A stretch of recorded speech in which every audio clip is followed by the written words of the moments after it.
कार्य करणाऱ्या दुर्गाताई आज या निमित्तानं उपस्थित आहेत, त्यांचे या ठिकाणी आगमन आहे.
आज या निमित्ताने संगमनेर नगर परिषदेच्या नगराध्यक्ष दुर्गाताई उपस्थित आहेत. ताईंचं मनपूर्वक स्वागत करतो. बाहेर गाडीवरून आलेल्या विशेष मान्यवर पाहुण्यांना परिचय करून सांगेल. स्वच्छ संगमनेर, सुंदर संगमनेर आणि हरित संगमनेर ही संकल्पना पुढे आणत संगमनेर शहराच्या दुतर्फा वेगवेगळ्या मोकळ्या जागी आणि संगमनेरमध्ये नवीन कारणांची निर्मिती झाली. त्यामुळे दुर्गाताईचा खूप मोलाचा सहभाग, वाटा आणि मार्गदर्शन आहे. आणि ताईंमुळे हे संगमनेर पुढे प्रगती पथावरती आज दिसत आहे. या निमित्ताने आवर्जून आपल्या सगळ्यांना शुभेच्छा देण्यासाठी आणि त्यांच्या शुभ हस्ते हा सन्मान सोहळा सुद्धा पार पडणार आहे. आवर्जून ताई उपस्थित आहेत. ताईंचा सन्मान आपले मानवाधिकार फाउंडेशनचे महाराष्ट्र राज्याचे अध्यक्ष डॉ. गणेशजी उमराटकर सर आणि सचिव सौ रेणुका दिघे मॅडम यांना विनंती करतो, तो दोघांनी पुढे यावं आणि ताईंचा सन्मान करावा.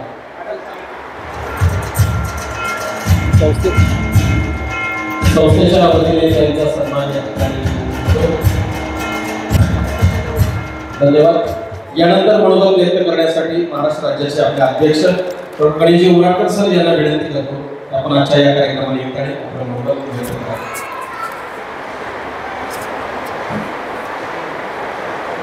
स्वराज्याचे शिल्पकार छत्रपती शिवाजी महाराजांना वंदन करतो. घटनेचे अध्यक्ष बाबासाहेब डॉक्टरांना वंदन करतो. मी सन्माननीय व्यासपीठावर बसलेले सगळे सन्माननीय या सगळ्यांच्या उपस्थितीत दोन शब्द बोलण्याचा जो योग मला आला आहे त्याच्याबद्दल मी सगळ्यांचे आभार मानतो. मगाशी आमचे दिनेश सर बोलले बरेच काय आपल्या मानवाधिकाराबद्दल. बरोबर, आपल्या मानवाधिकाराबद्दलचा त्यांनी सांगितलेला एक एक शब्द तुम्ही सगळ्यांनी ऐकला असेल. बरोबर आहे. आपला मानव अधिकार म्हणजे आपला स्वतःचा असलेला अधिकार जो आपल्याला माहीत नाही तो आम्ही तुम्हाला दाखवून देतो आणि करून देतो.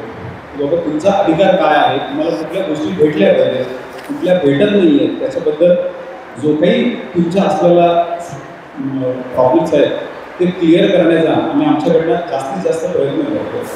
आत्ता या वर्धापन दिनाला 4 वर्ष कंप्लीट झाली. 4 वर्ष कशी गेली हे आम्हाला कळली नाही. 4 वर्ष फक्त आम्ही कामच करत राहिलो. आम्ही कधीही आमचं नाव नाही दिलं, आम्ही फक्त काम केलं. आम्ही कामाला महत्त्व देतो, नावाला महत्त्व देत नाही. सर मध्ये सांगायला विसरलं की आम्ही आमच्याकडे आलेल्या पाहुण्यांसाठी फूल, गुच्छ, आहार या गोष्टी खूप कमी देतो. आम्ही त्यांना आमच्याकडनं संविधान गिफ्ट करतो, कारण की आमची इच्छा आहे की प्रत्येक माणसाला संविधान कळलं पाहिजे व तिथे येणाऱ्या पाहुण्याला तो संविधान कळलं पाहिजे. बस आमचं काम एवढंच आहे. संविधान कळलं तर बाकी सगळ्या गोष्टी लोकांच्या कळल्या पाहिजे. बरोबर आहे. म्हणून आम्ही हा नवीन आणलेला उपक्रम आहे. आम्ही कोणालाही म्हणजे लोकं जातात फुलं हार या सगळ्या गोष्टी करतात, आम्ही करत नाही. आम्ही आमच्याकडनं फक्त काम करतो. आम्ही एवढंच सांगतो. आम्हाला जास्त काही बोलायचं नाही आहे मला, पण आम्ही काम करतो, आमचं काम बोलतो. आम्हाला नाव करायची गरज नाही किंवा नावं लोकांना सांगायची गरज नाही. आमच्या कामातून लोक आम्हाला ओळखत नाही, एवढंच आम्हाला माहिती आहे. म्हणून आम्ही निस्वार्थीपणे काम करतो. बस एवढंच आमचं म्हणणं आहे. आत्तापर्यंत आम्हाला कुठल्याही संस्थेने मदत न करता सुद्धा आम्ही इथपर्यंत लोकांसाठी जेवढं शक्य होईल तेवढं आम्ही करत आलेलो आहोत आणि याच्या पुढेही करू. आम्ही कुठलीही अपेक्षा कोणाकडनं ठेवलेली नाही आहे आणि ठेवणारही नाही. जोपर्यंत आमचे हातपाय चालतात तोपर्यंत आम्ही नक्कीच आमच्याकडनं होणारं सहकार्य आम्ही करत आहोत. आणि वेळेवर ज्या लोकांना आमची गरज आहे, सगळ्यात महत्त्वाची गोष्ट सर्वसाधारण लोकांना आमची गरज आहे. बाकी लोकांना गरज आहे की आम्हाला माहीत नाही, पण सर्वसाधारण लोकांना गरज आहे आणि त्या लोकांसाठी आम्ही त्यांच्यापर्यंत पोहोचण्याचा नक्की प्रयत्न करतो. आजही आमच्या कार्याबद्दल सरांनी मगाशी सांगितलेलं आहे, पण आजही जिथं आपलं महाराष्ट्र गव्हर्नमेंटचं आरोग्य क्षेत्र पोहोचलेलं नाही आहे त्या ठिकाणी सुद्धा आम्ही पोहोचलेलो आणि तिथल्या लोकांच्या आरोग्य सेवेचा प्रश्न सोडवण्याचा आम्ही प्रयत्न केलेला आहे. आम्ही म्हणत नाही आम्ही सोडवला आहे, पण आम्ही प्रयत्न केलेला आहे, पण आम्ही तिथपर्यंत पोहोचलेलो आहोत. आणि अजूनही अशी काही गावं शिल्लक आहेत जिथपर्यंत अजूनही आरोग्य सेवा महाराष्ट्राची पोहोचलेली नाही आहे, पण आम्ही जास्तीत जास्त तिथेपर्यंत पोहोचण्याचा प्रयत्न करू एवढं आम्ही नक्की सांगतो. तुमच्यातलंही कोणाला जर माहीत असेल की बाबा असं कुठलं गाव आहे की जिथं आतापर्यंत आरोग्य सेवा गेली नाही आहे, तुम्ही आम्हाला सुचवू शकता की बाबा या ठिकाणी या भागात आत्तापर्यंत आरोग्य सेवा पोहोचलेली नाही आहे. तुम्ही आम्हाला नक्की पत्र पाठवा, आम्ही तिथपर्यंत नक्कीच जास्तीत जास्त प्रयत्न करू पोहोचण्याचा. आजही आम्ही फक्त आरोग्य क्षेत्रातच काम करतो अशातला भाग नाही आहे. आता मी डॉक्टर असल्यामुळे फक्त आरोग्य क्षेत्राबद्दल बोललो, पण आम्ही सगळ्या क्षेत्रामध्ये काम करतो. परंतु आज सगळ्या क्षेत्रामध्ये लोकांना सुशिक्षित असून सुद्धा प्रॉब्लेम्स आहेत, तरी लोकांना कळत नाही. म्हणजे सुशिक्षित तुमच्या गावात, तुमच्या घरात, तुमच्या तालुक्यात लोक सुशिक्षित आहेत, तरी सुद्धा तुमच्या तालुक्याचा, तुमच्या घराचा प्रश्न आजही सुटलेला नाही आहे. बरोबर आहे? तर तुम्ही नुसतं सुशिक्षित होऊ नका. आजही मी सांगतो, बाबासाहेबांनी सांगितलं होतं सुशिक्षित व्हा आणि विशेष म्हणजे संघटित व्हा. आम्ही संघटित होतो म्हणून आम्ही कार्य करण्यात जास्त सफल होतो. आम्ही संघटित होऊन काम करतो म्हणून आम्ही सफल आहोत. बरोबर आहे? तर आरोग्य क्षेत्रासाठी नक्की आम्ही सांगतो तुम्हाला, आजही आम्ही कॅन्सरवर काम करतो. म्हणजे दिवेश पष्टे सर आजही ब्रेस्ट कॅन्सरवर खूप मोठ्या प्रमाणात कार्यक्रम घेतात आणि आपण ॲक्च्युअल असलेल्या पेशंटला सुद्धा हेल्प करतो. आणि जास्तीत जास्त प्रयत्न चालला आहे आमचा की अजूनही त्याच्यात आम्हाला जर मिळालं तर आम्ही नक्की महिलांसाठी ह्या गोष्टी तर नक्की करू. अवेअरनेसचा कॅम्प आम्ही वारंवार घेत असतो, त्याच्यासुद्धा आम्ही प्रशिक्षण प्रत्येक महिलेला मिळावं याची आमची अपेक्षा आहे.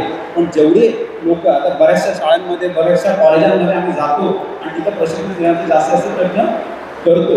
तर या गोष्टींवर पण आमचे उपक्रम चालू आहेत की बाबा जेवढं शक्य होईल की आज या जगावर आलेले हे संकट आहेत, जसं की कॅन्सर म्हटलं की लोक घाबरतात, तिथंच अर्धा जीव लोकांचा हे होतो. म्हणून आम्ही त्याला जास्तीत जास्त सोपं बनवण्याचा प्रयत्न करतो की बाबा तुम्हाला होणारा त्रास आम्हाला सांगा, आम्ही नक्कीच जास्तीत जास्त प्रयत्न करतो तो प्रश्न सोडवण्याचा. तो कुठलाही असो, असं नाही आहे की आम्ही फक्त ब्रेस्ट कॅन्सरवरच काम करतो, आम्ही सगळ्यावर काम करतो. पण तरीसुद्धा स्पेशलिटी आहे दिवेश सरांची की ते त्याच्यावरती आवर्जून काम करतात. त्यांचं एक वेगळं संस्था आहे की त्याच्यातनं ते या गोष्टीचा जास्तीत जास्त लोकांपर्यंत फायदा करून देण्याचा प्रयत्न करतात. दुसरी महत्त्वाची गोष्ट मला मॅडमबद्दल आमचं बोलायचं आहे, त्या दिघे मॅडम, त्यांचा योगदानानेच हा एवढा मोठा कार्यक्रम त्यांनी उभा केलेला आहे. तर वारंवार असा कार्यक्रम करत असतात, आम्हाला बोलवत असतात, आम्ही येत असतो. सगळं श्रेय त्यांचं आहे की हा कार्यक्रम सुंदर व्हावा आणि त्या कार्यक्रमाला एक सुंदर रूप यावं म्हणून ते प्रयत्न करत असतात आणि आम्हाला नेहमी बोलत असतात. मी त्यांचा मनपूर्वक आभारी आहे.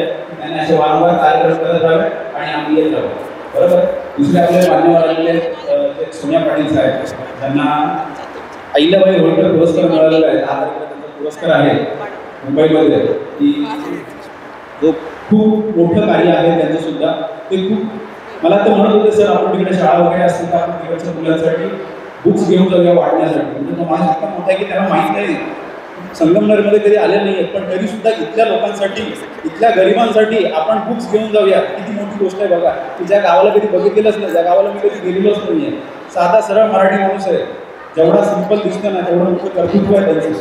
आज 1990 पासून ते बाळासाहेब ठाकरेंबरोबर होते, त्यांनी तिथून कार्य सुरू केलेलं आहे. पण कुठलाही मोठा गाजावाजा नाही आहे, साधा सिंपल माणूस आहे. आजही त्यांच्या घरी तुम्ही गेलात ना तर तुम्हाला पहिला पाहुणचार मिळणारच. असं कधी विचारलं जाणार ना माणूस कोण आहे. ते इतकं सुंदर वक्तव्य आहे त्यांचं आणि ते स्वतः माणूस इतका सिंपल साधा आहे. मी फक्त एकच शब्द सांगितलं असं असा कार्यक्रम आपल्याला कार्यक्रमाला जायचं आहे, तर माणसाने एकही शब्दाने मला विचारलं नाही काय बाबा किती वेळ लागेल, कसा लागेल, कुठून जायचं आहे, काही नाही. ठीक आहे चला, चांगला कार्यक्रम म्हणून नक्की उपस्थित आहे. म्हणजे ही खूप मोठी कल्पना आहे त्यांची की बाबा. तरीसुद्धा ते मला म्हणत होते की आपण तिथल्या विद्यार्थ्यांसाठी पुस्तकं घेऊन जाऊया, आपण देऊया. म्हणतो सर आपण त्याच्यासाठी परत कार्यक्रम घेऊया, परत त्या गोष्टीसाठी येऊया. आता तिथं काय सध्या हे नाही आहे. म्हणजे बघा एवढं मोठे मन असलं की ज्या गोष्टीला मी ओळखतच नाही.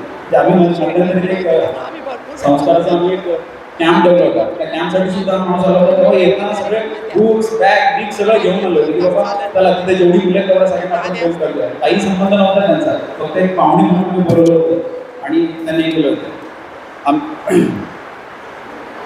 आमच्या आपले मानवाधिकार फाउंडेशनचं एक सोशल साईट आहे, त्याच्यावर तुम्ही जाऊन नक्की आताचा जो आपला कार्यक्रम आहे तो लाईव्ह आहे, बाकी सगळ्या आपल्या डिटेल्स आहेत त्याही तुम्हाला त्याच्यावर मिळतील.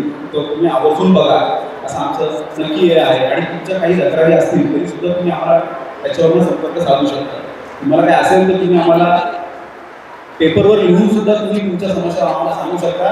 आमचं कार्य असं नाही आहे लिमिटेड की बाबा आम्ही फक्त एवढंच करतो. तुमचा कुठलाही प्रॉब्लेम असेल म्हणजे काही रिलेटेड जसं की म्हणजे आरोग्य रिलेटेड आहे किंवा बाकी प्रॉपर्टी रिलेटेड आहे, केस तुमच्या आम्ही लढत नाही बसला ते तुम्हाला आधी सांगतो. नाही तर म्हणून मी माझ्या भावावर केस केले साहेब थोडं सॉल्व्ह करून द्या असलं कामं नाही मिळत. पण नक्की सरकारी खात्यामध्ये तुमची कुठली कामं अडकलेली असेल, अधिकारी तुम्हाला सपोर्ट करत असेल तर या सगळ्या गोष्टींसाठी आम्ही तुम्हाला नक्की सपोर्ट करतो. किंवा आमची जी लोक आहेत ती तुम्हाला तिथपर्यंत येऊन सपोर्ट करते. अर्थातच तुम्हाला रेणुका दिघे मॅडमचं कार्य तर सगळं माहिती आहे, किती सुंदर काम करतात. म्हणजे तुमच्या इथे आम्हाला याची गरज नाही, त्या स्वतः सगळं करून देतील. महिलांसाठी करतातच, बाकी लोकांसाठी पण करतील अशी आमची अपेक्षा आहे, करतीलच नक्कीच. बरोबर आहे. तरी सुद्धा मी काय जास्त वेळ घेणार नाही. मान्यवर पण आले, मान्यवरांना पण बोलायला लागेल, बाकी इतरांना पण बोलायला लागेल. तरी सुद्धा मी सगळ्यांचे परत एकदा आभार मानतो. स्पेशली सोनेवाडे साहेब आणि दुर्गाताईंचे मी आभार मानतो की त्यांनी त्या कार्यक्रमाला उपस्थिती दाखवली आणि कार्यक्रमाची शोभा वाढवली. त्याबद्दल तुमचे आभारी आहे.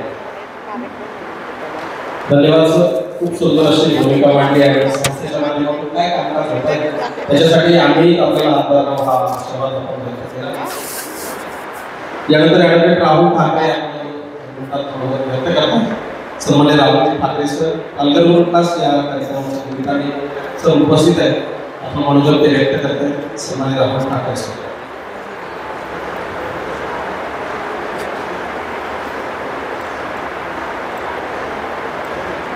नमस्कार.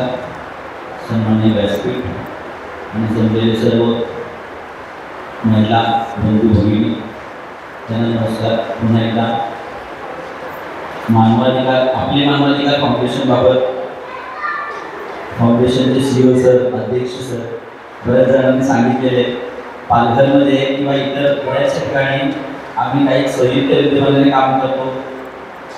आता एक वकील असल्यामुळं मानवाधिकार जो विषय आपण म्हणतो की बऱ्याच वेळा आपले अधिकार काय आहेत तर घरापासून ते आपण पुढे समाजात ज्या ज्या गोष्टी जेव्हा करतोय त्यावेळेस ही असलेली आपली व्यवस्था आणि या व्यवस्थेत आपण काम करताना आपल्याला येणारे प्रश्न कदाचित अधिकाराबरोबर आपली कर्तव्यही असतात.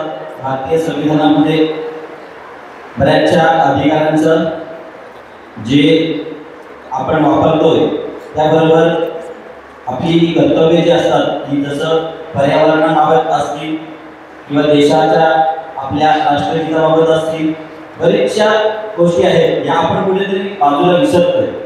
मला आवर्जून सांगायचं वाटतं की अधिकार आणि कर्तव्य हे एका नाण्याच्या दोन बाजू आहेत. तर त्या दोन्ही गोष्टी आपण आपल्या दैनंदिन जीवनात त्याचा कर्तव्य पार पाडताना किंवा कोणतेही काम करताना त्याचा वापर करावा.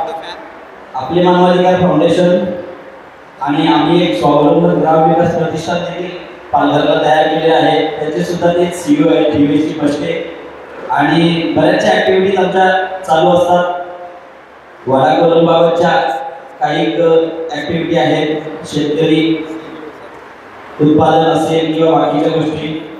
नगरमध्ये आल्यावर आम्ही मी थोडंसं पहिल्यापासून आपल्याला एक म्हणतात ना की सहकाराचं माहेरघर असलेलं नगर की ज्यामध्ये आपल्या आशिया खंडाचा पहिला साखर कारखाना प्रवरानगरमध्ये सुरू झालेला आणि त्यानंतर आपल्याकडे सहकाराची पायाभरणी झालेली आहे.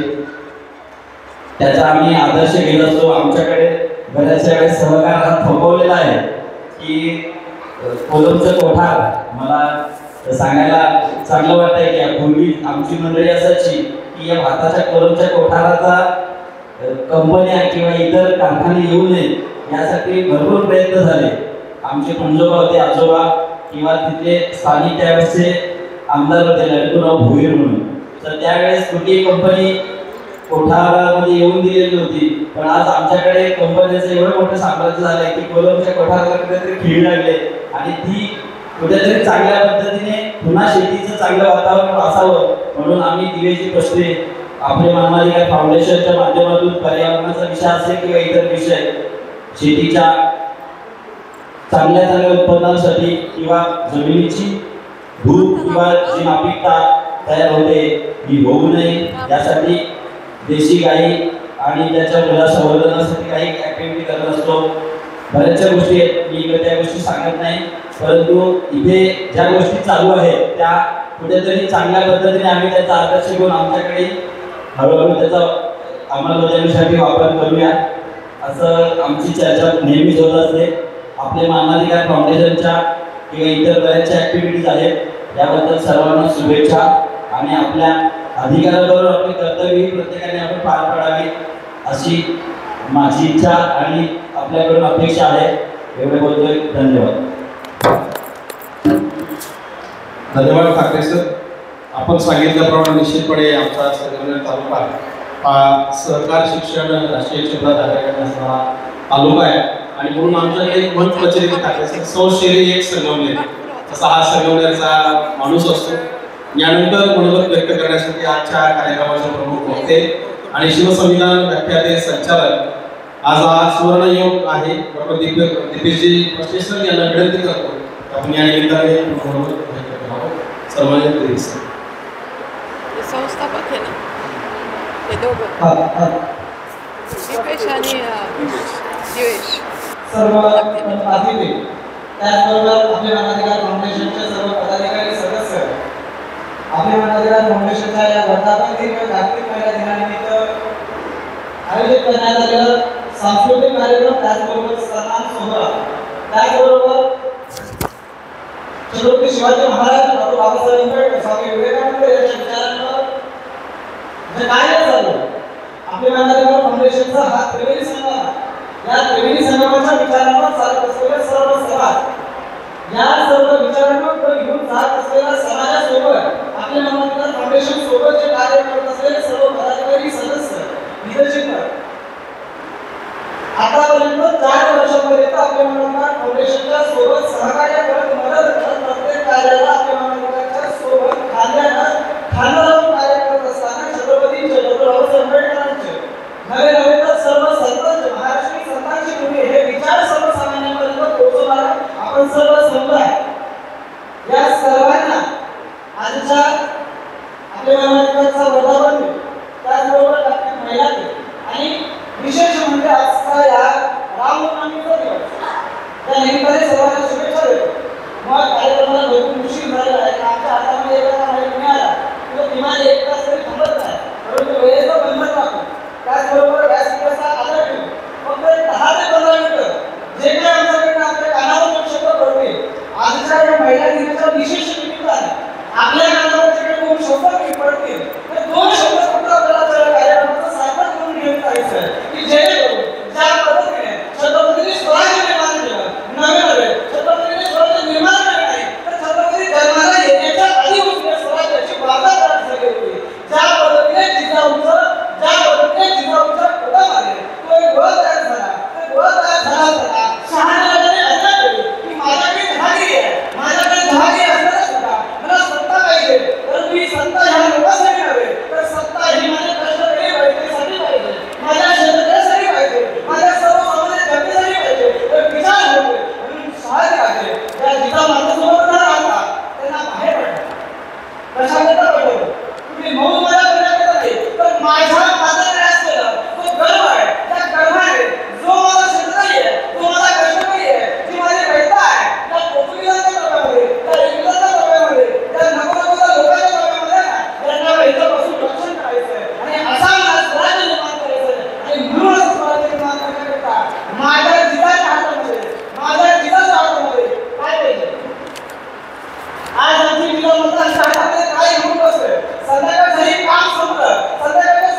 पुढे बोलतोय राजे राजा कुठला देतोय आका म्हणतो राजे या राजा तुम्ही या आमच्या देशामध्ये या आमच्या राज्यामध्ये या आमचं जे स्वराज आहे आमच्या माताभगिनीवर अत्याचार होता हे कुठेतरी थांबलं पाहिजे बरोबर आपला आवाज ऐकूपर्यंत पोहोचतो आपला आवाज जीवापर्यंत पोहोचतो ती जो जीवामध्ये सांगते ती जो माताला ओळखून सांगते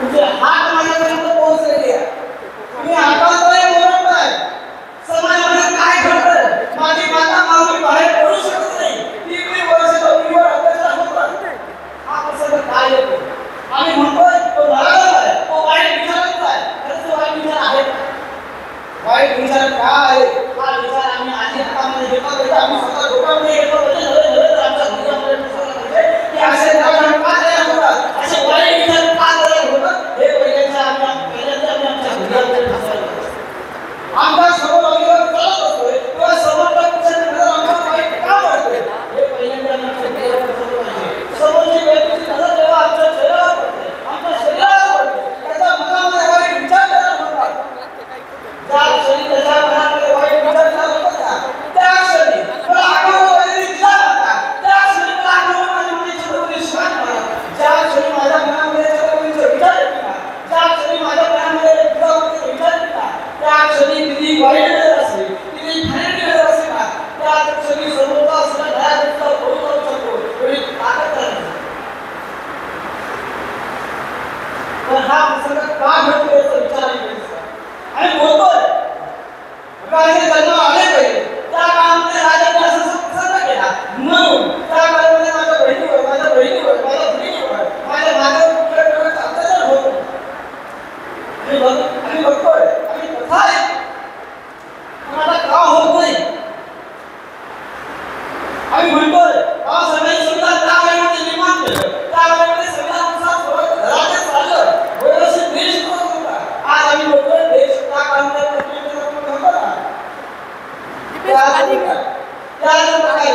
आज सुद्धा देश आमच्या ताब्यामध्ये आहे का आमची सत्ता आमच्या ताब्यामध्ये आहे का आम्हाला जे पाहिजे आमच्या प्रत्येकाला मिळालं पाहिजे आम्ही रोज ह्या घटना होतोय काल परवा घडलेली घटना होती एका कारखान्यामध्ये असाच प्रकार घडला त्या व्यक्तीला होतं प्रकार पश्चिम त्याच्या अकाउंटला याचं सहाय्य होतंय अकाउंटमध्ये मिळायचं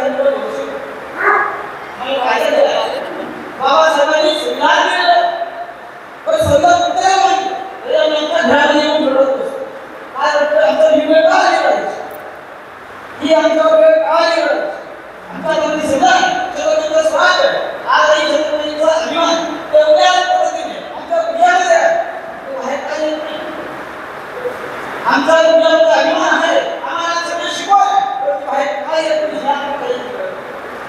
तो काय आहे मला काय एकमेव काय की छत्रपती शिकवली त्या पद्धतीने छत्रपतींनी शिकवली काय आम्ही वाचतोय आम्ही पुस्तकं वाचतो आम्ही टीव्ही पाहतोय आणि इथं लेख वाचतो तुझा मंत्र या पद्धतीने छत्रपतीला शिकवली तुझा मंत्र शहाजहानांना ज्या पद्धतीने सांगितलं वचन दिलं की माझा शिवा हा माझा शिवा हा माझा पद्धतीचा रक्षक हे वचन दिले असं शहाजहानांना तुझा मंत्र दिलं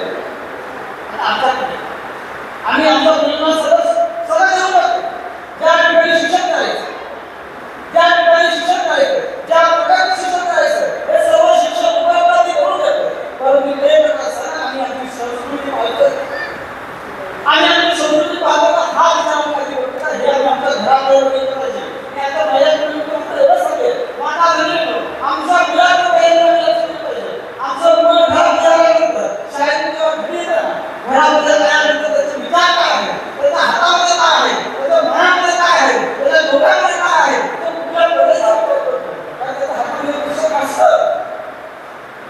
असतं अभ्यास करतोय परीक्षेमध्ये त्याचे देव असतं ते लिहितोय 100 पैकी 100 मार्क्स त्याच्या पुस्तकामध्ये घेत आहे परंतु ज्या वेळेमध्ये एखादी वाईट घटना घडतात त्या वेळेमध्ये आपण पाहतो ही घटना अशी घडली का त्याला एकमेव कारण नाही त्याला एकमेव कारण की माझ्या घरामध्ये ज्या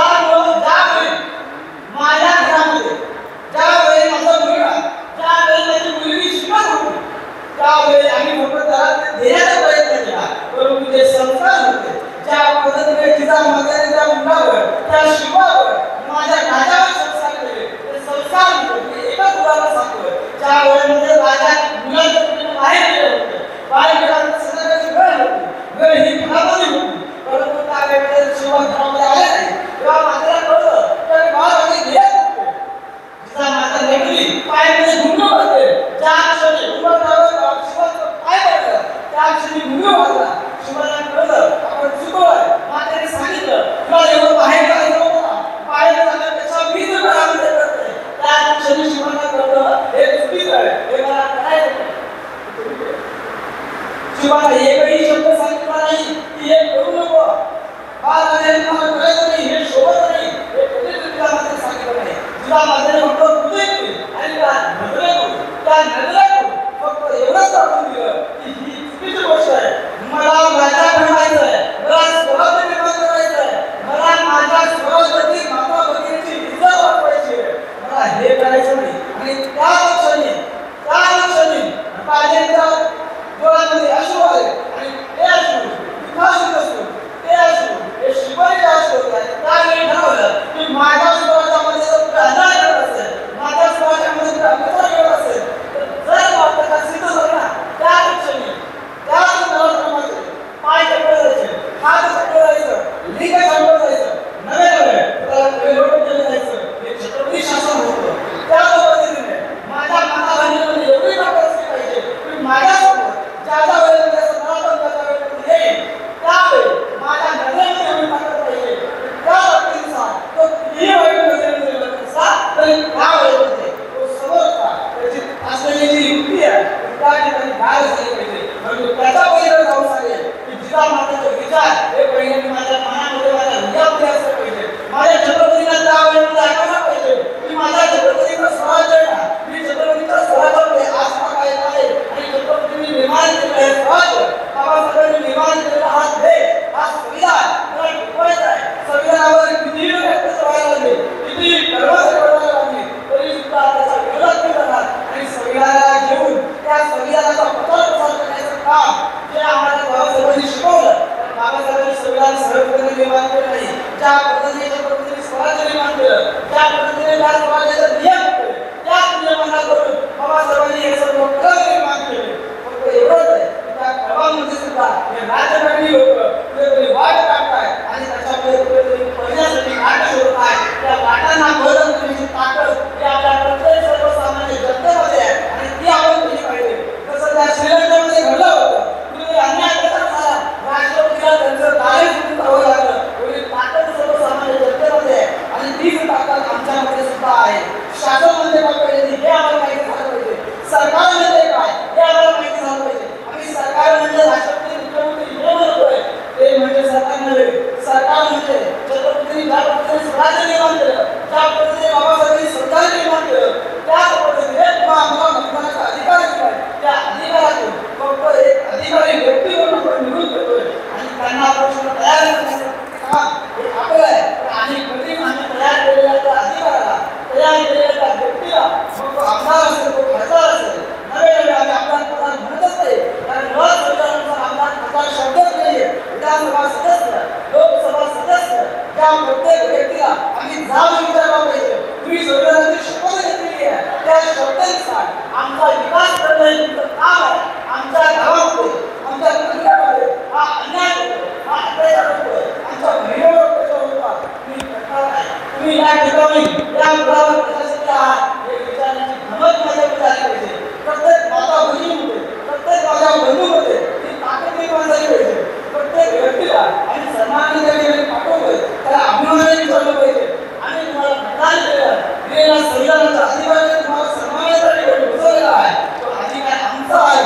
तुम्ही फक्त आमचा अधिकार घेऊन ते मान्याचा प्रयत्न करताय आणि आपल्या महाराष्ट्र फाउंडेशनच्या माध्यमातून हे काम गेली 4 वर्ष सर्व सामान्य जनतेपर्यंत पोहोचवण्याचं काम हे छत्रपतींनी ज्या पद्धतीने स्वराज्य निर्माण केलं, बाबासाहेबांनी ज्या पद्धतीने संविधान निर्माण केलं, त्याच पद्धतीने जे काही वर्षांपूर्वी त्याच्यावर अत्याचार करण्यात आले ते संपवण्याचा प्रयत्न केला. ते काम आपल्या सर्वांच्या संमतीने आपल्या महाराष्ट्र फाउंडेशन हे गेल्या एका वर्षात असून ही कुठली एक संस्था असून सर्वसामान्य जनतेचं छत्रपतींनी दिलेले विचार, बाबासाहेबांनी दिलेले स्वामी विवेकानंदांनी दिलेले विचार सर्व महाराष्ट्राच्या संतांनी दिलेले विचार मेन आमच्या काही प्रश्नही रेटेवर अन्याय इतर सर्व समाजाचे उत्तर होणारे अन्याय त्याला वाटा कुठे हे निर्माण केलेले वास्तविक आणि वेगवेगळे काम या अभियानाच्या फाउंडेशनने एक संस्था करते या प्रत्येक संस्थेचा भाग निभाव जो विचार ती व्यक्ती असून ते कोणताही विचार आणि ते वेगवेगळे चालणे देतात या प्रकारचे आपले कार्यक्रम संघटित करतात आणि या कार्यक्रमामध्ये आम्ही म्हणतोय कधी टेक्नॉलॉजी नसेल कधी सर्वोच्च नसेल कधी आपल्या बोलणाऱ्या लोकांची जरी असेल ना तरी घटक असायला पाहिजे आणि हे विचार जो मनामध्ये फुट होतोय तुझ्यामध्ये फुट होतोय त्याला नक्की आमच्यावर ज्या वेळेला अन्याय होतो त्या वेळेला अत्याचार होतो आणि ज्या वेळेला एखाद्या हॉटेलमध्ये जाऊन बसला ते 20 रुपयाची बॉटल असते त्याच्यावर खूप एक्सपायरी डेट आहे का त्याच्यावर किती किंमत आहे त्या किमतीनुसार किंमत देतात का त्या वस्तूची किंमत असेल 20 रुपये होती आमच्याकडून 25 रुपये घेतले जातात आम्ही सहजतेने देऊ टाकतो आणि त्याला जाब विचारला पाहिजे बाबा हे ह्याच्यावर मिळेल आहे माल 25 रुपये एखादा स्पष्ट असतो स्पष्ट अर्थ असतो मॅक्सिमम बिल आहे याच्या व्यतिरिक्त सरकारने म्हणून दिलं असतं याच्या व्यतिरिक्त एकही रुपया तुम्ही एक्स्ट्रा घेऊ शकत नाही तरी आम्ही विचार करतो 5 रुपये एक्स्ट्रा द्यायला काय फरक पडतो 5 रुपये आम्ही काही देऊ शकत नाही 5 रुपयांना बंगला बनवू शकत नाही हे आमचे विचार आणि म्हणतो हे विचार आहे हे पहिल्यांदा विचार आपण स्वतः बदलले पाहिजे मी 5 रुपये एक्स्ट्रा का द्यावे हा जोपर्यंत माझ्या मनामध्ये विचार येत नाही ना कारण 5 रुपये आमच्याकडे पैसा आहे आणि आम्ही 5 रुपये देऊ शकतो परंतु घरी घेऊन असेल घरी व्यक्ती असेल आणि तो विचार केला पाहिजे त्या दिवशी 25 रुपयाला विकायला जाम असेल ना त्याला जाम विचारलं त्याच्यावर ठाण असेल त्या दिवशी ती विकणं बंद असेल त्याची जी किंमत आहे ती किंमत ताकद त्याच्यामध्ये निर्माण होईल थोडी ठाण थोडी ताकद आपल्यामध्ये निर्माण झाली पाहिजे आणि ते निर्माण करण्याचं काम आपण प्रत्येकाने ह्या पद्धतीने काम करायला पाहिजे आपण म्हणतो जगामध्ये हा काम असतो आणि ह्याचं महागाई वाढलेली नाही या संपूर्ण घटनांना जबाबदार नागरिक आहे आपण याला जबाबदार आपण पेट्रोल होत नाही अन्यायाला विरोध पेट्रोल न होत हा एक गुन्हा आहे फक्त एका परिवारामध्ये म्हणतो छोटी सोपं पाण्यावर गुन्हा आहे आम्ही त्याचा सहन करण्यावर गुन्हा आहे आम्ही जोपर्यंत त्याचा सहन करतो म्हणजे आम्ही स्वतः गुन्हेगार आहोत आणि म्हणतो आमचा अन्याय आपल्याला होतोय तर आम्हाला आवाज करून व्हायचा हे माहिती नाही आम्ही नेहमी म्हणतो तुम्हाला आवाज व्हायचा माहिती आहे ना फक्त आवाज फक्त आपल्या मनाचा आवाज द्या आपल्या मनाचा काय हजर असेल आणि नक्कीच तो आवाज घेऊन शासनाकडे मागू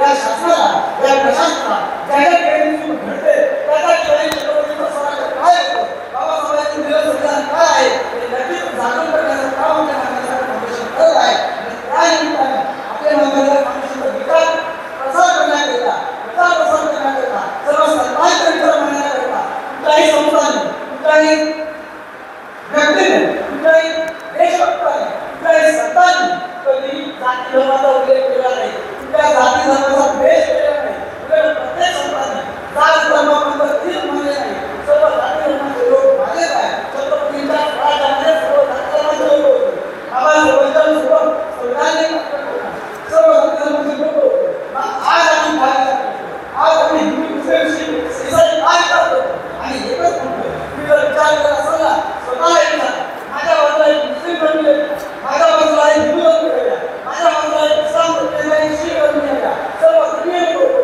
त्यांच्या आतील रक्ताचा एक थेंब होता त्या रक्ताच्या थेंबाचा जर रंग वेगळा असेल तर त्या ठिकाणी मान्य करा की आम्ही वेगवेगळे धर्मीय आहोत प्रत्येकाने खाल्लेली वस्तू तर बाहेर पडताना वेगळ्या प्रकारे जर बाहेर पडत असेल ना त्यावेळी तुम्ही समजा जो त्या जातीचा आहे तो त्या जातीचा आहे त्या ठिकाणी फक्त एकच महत्वाचं आहे की मानवता हा धर्म आहे आणि माणूस ही जात आहे कुठल्याही प्रकारची हिंदू मुस्लिम शीख ईसाई जात धर्म नाही आहे फक्त मानवता आणि माणुसकी मानवता हा धर्म आहे माणूस ही जात आहे ज्या दिवशी आपल्या माणुसकी आणि मानवता कळेल त्याच दिवशी छत्रपती शिवाजी महाराज कळतील त्याच दिवशी तुम्हाला बाबासाहेब कळतील त्याच दिवशी तुम्हाला सर्व देशभक्त कळतील त्याच दिवशी तुम्हाला सर्व या देशामध्ये होऊन गेलेले सर्व संत कळतील आणि त्याच दिवशी आम्हाला आमचं संविधान काय आहे आम्हाला आमचा हक्क काय आहे आम्हाला आमचा अधिकार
धन्यवाद रुपेश सर.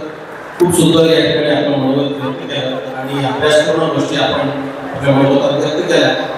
यानंतर एक विशेष सन्मान असा की हा सगळा कार्यक्रम संगमनेरला आयोजित करण्यामध्ये ज्यांचा मोलाचा वाटा आहे अशा आपले मानवाधिकार फाउंडेशनच्या सचिव तथा व्यवस्थापक रेणुका दिघे मॅडम यांचा सत्कार आदरणीय दुर्गाताईंना विनंती करतो की आपल्या शुभ हस्ते मॅडमचा विशेष सन्मान या ठिकाणी करावा. पाटील सरांना विनंती करतो की आपण हा सन्मान आपल्या शुभ हस्ते करावा.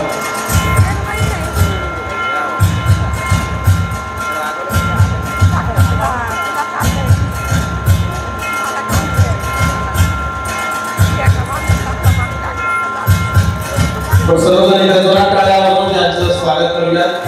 या सगळ्या कार्यक्रमाची गेली अनेक वर्ष तयारी आणि प्रत्येकाचा पाठपुरावा त्यामध्ये मॅडमचा मोठा वाटा आहे. यानंतर पुढील जे मनोगत आहे ते आजच्या कार्यक्रमाच्या प्रमुख अतिथी ज्यांचं सदैव मार्गदर्शन संस्थेला सुद्धा आहे अशा संगमनेर नगर परिषदेच्या नगराध्यक्ष आदरणीय दुर्गाताई तांबे ताईंना विनंती करतो की आपण मनोगत व्यक्त करा. इथूनच बोलते हे दिसत नाही तिथून आपले मानवाधिकार फाउंडेशन, आपले संविधान, आपले आत्मसन्मान.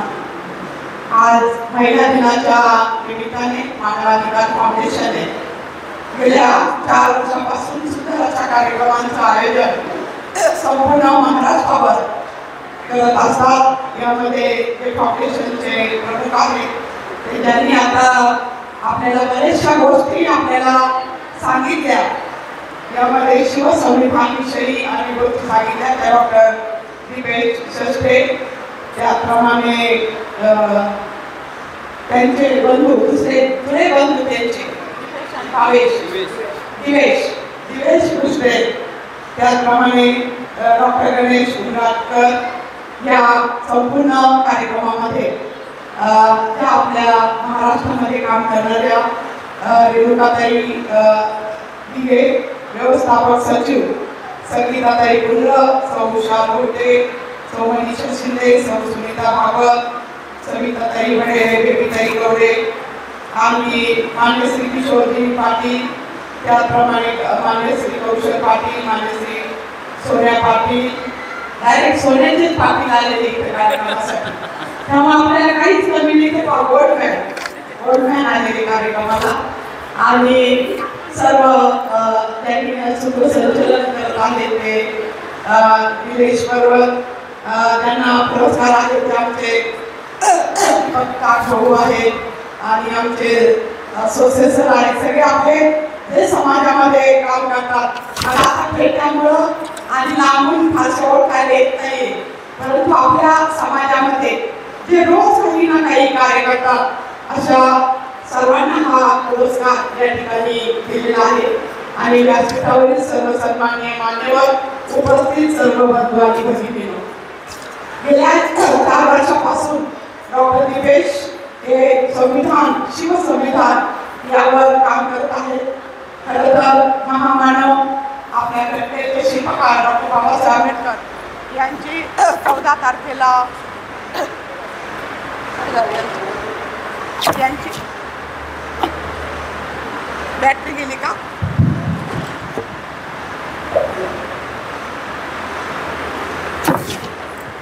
एप्रिलला जयंती आहे. आपण सर्व जयंती साजरा करतो. आपल्या महिला फार मोठ्या संख्येने उपस्थित आहे. महिलांना बसायला खुर्ची मिळालेली आहे आणि आपल्याला एक स्वातंत्र्य मिळालेलं आहे. हे केवळ आपल्या क्रांतिज्योती सावित्रीबाई फुले, त्याचप्रमाणे क्रांतीसूर्य महात्मा फुले, महामानव डॉक्टर बाबासाहेब आंबेडकर, छत्रपती शाहू महाराज, राजमाता जिजाऊ छत्रपती शिवाजी महाराज, माता रमाई, त्याचप्रमाणे पुण्यश्लोक अहिल्याबाई होळकर या सर्व समाजसुधारक निर्माण होऊन गेले. त्यांच्यामुळेच आपल्याला सगळे स्वातंत्र्याचे दिवस या ठिकाणी मिळालेले आहेत. आपले डॉक्टर दिपेश हे याविषयी खूप चांगल्या प्रकारचं काम त्यांचे दोघेही बंधू या ठिकाणी करतात. खरं तर मी त्यांच्या आईचे आभार मानते. तिच्या माऊलीने सौभाग्यवती नलिनीताई कृष्णे यांनी या जुन्या मुलांना जन्म दिला आहे. छोटेसे पण ते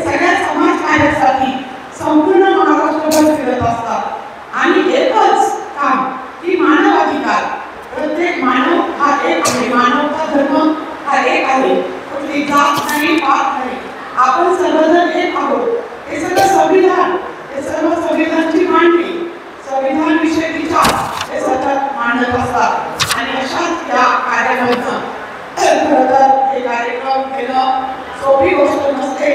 ते ठाणे पाडा या ठिकाणातून कार्यकर्ता आणि इथं त्यांची आपली कमिटी आहे आपल्या शहरामध्ये, आपल्या तालुक्यामध्ये, आणि या माध्यमातून त्यांना खूप ऍक्टिव्ह कार्यकर्ते मिळालेले. आमची रेणुकाताई दिघे ही त्यांना एकदम ऍक्टिव्ह कार्यकर्ती इतकी मिळाली की त्यांनी तिला संपूर्ण महाराष्ट्राचं प्रमुख करण्याचं आता ठरवले महिलांमध्ये. कारण शेवटी हे काम रोजचं रोज करायचं असतं. एक दिवस केलं महिना झालं आठवलं, 2 दिवस केलं 4 महिने आठवलं, असं चालत नाही.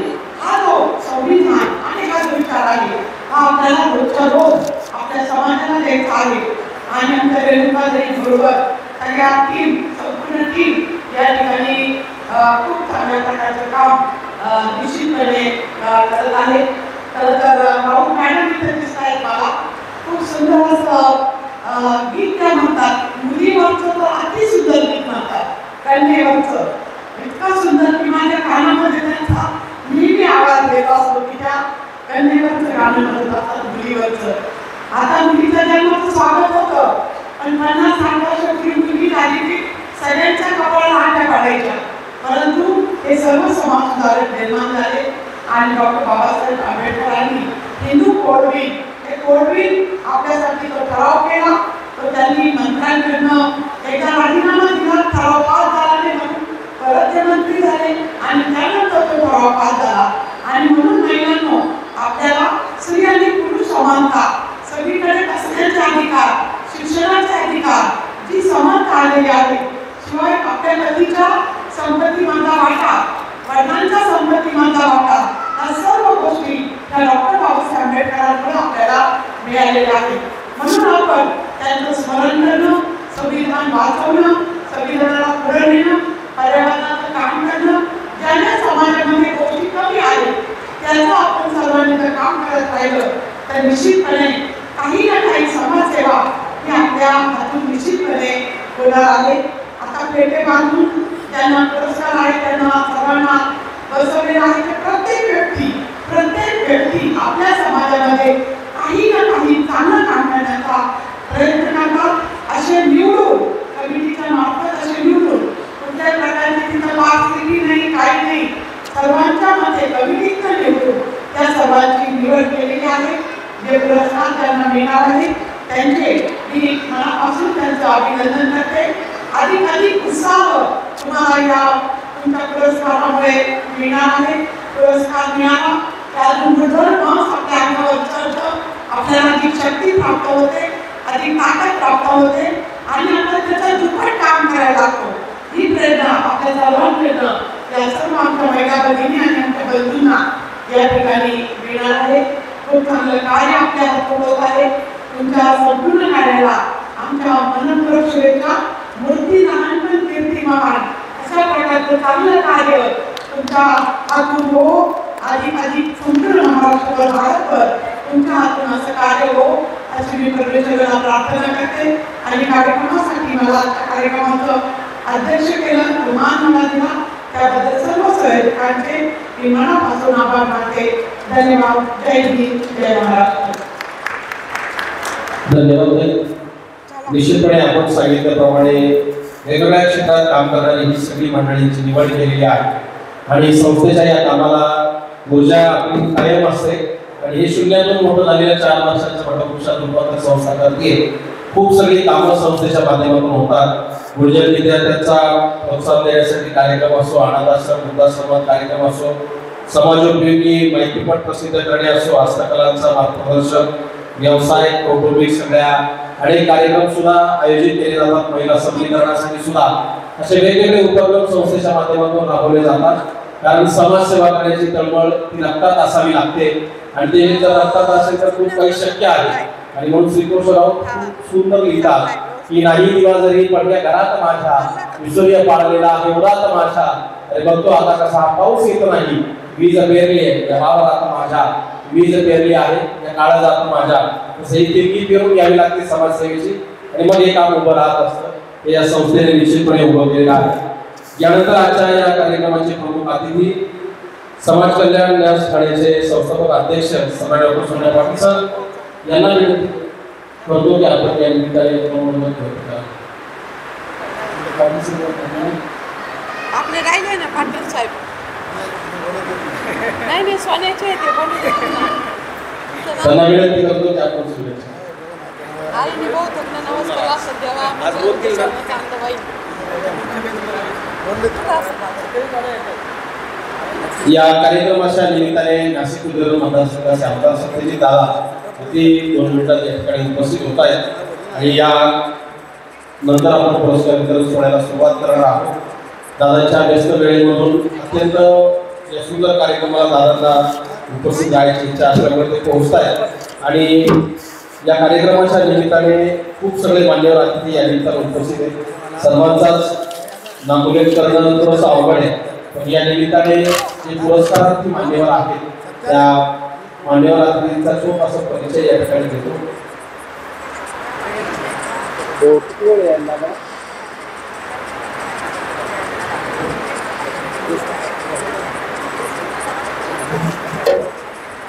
या कार्यक्रमाच्या निमित्ताने ताई आपल्या शेजारी बसलेले सोन्या पाटील सर ते नुकतंच आपल्या स्वर्गीय इंदूर हृदय सम्राट बाळासाहेब ठाकरे यांचे कट्टर समर्थक म्हणून त्यांची एक वेगळी ओळख आहे आणि या वर्षीचा जो पुण्यश्लोक अहिल्यादेवी होळकर राष्ट्रीय समाज पोषक पुरस्कार 2024 आहे तो सोन्या पाटील सर्वांना जाहीर झालेला आहे. समाजातील विविध घटकांमध्ये अपार कष्ट आणि समर्पणाने कार्य करणाऱ्या व्यक्तींना गौरवण्यात दरवर्षी आयोजित केला जाणारा हा पुरस्कार सोहळा यंदा 10 एप्रिलला होतोय. यशवंतराव चव्हाण सभागृह नरिमन पॉइंट मुंबई येथे तेथे हा सन्मान सोहळा पार पडणार आहे. सामाजिक, शैक्षणिक, सांस्कृतिक, आरोग्य सेवा अशा क्षेत्रात उल्लेखनीय कार्य करणाऱ्या व्यक्ती तथा संस्थांना हा पुरस्कार दिला जातो आणि कोरोना महामारीमुळे 2020 व 21 चे पुरस्कार वितरण स्थगित करण्यात आलं होतं. या 2 वर्षाचे सन्मान महाराष्ट्राचे तत्कालीन राज्यपाल महामहिम भगतसिंग कोश्यारी यांच्या अध्यक्षतेखाली राजभवन मुंबई येथे प्रदान करण्यात येणार आहे आणि प्रमुख पाहुणे म्हणून तेलंगणाचे राज्यपाल विष्णुदेव वर्मा यांच्या शुभ हस्ते या ठिकाणी होणार आहे आणि पुण्यश्लोक अहिल्यादेवी होळकर यांचे वंशज माननीय राम शिंदे यांच्या साहेबांच्या उपस्थितीत हा कार्यक्रम होणार आहे आणि त्या कार्यक्रमामध्ये ज्यांना सन्मानित केले जाणार आहे असे सन्माननीय सोन्या पाटील साहेब आणि म्हणून या निमित्ताने आपण सर्वजण आज त्यांना खूप साऱ्या शुभेच्छा देऊया. एक गीत या ठिकाणी सादर होतंय पवार मॅडम यांचं.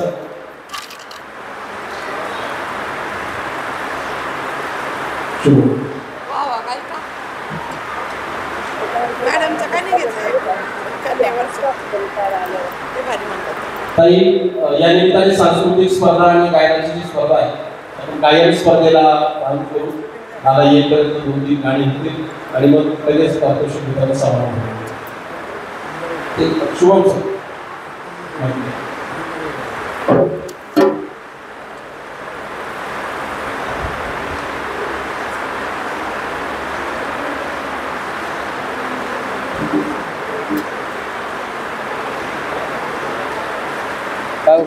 बोला पप्पा.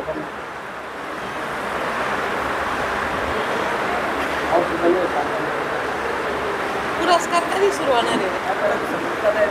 येत आहेत आले का निरोप आला का? आले असते आपण सुरू केला.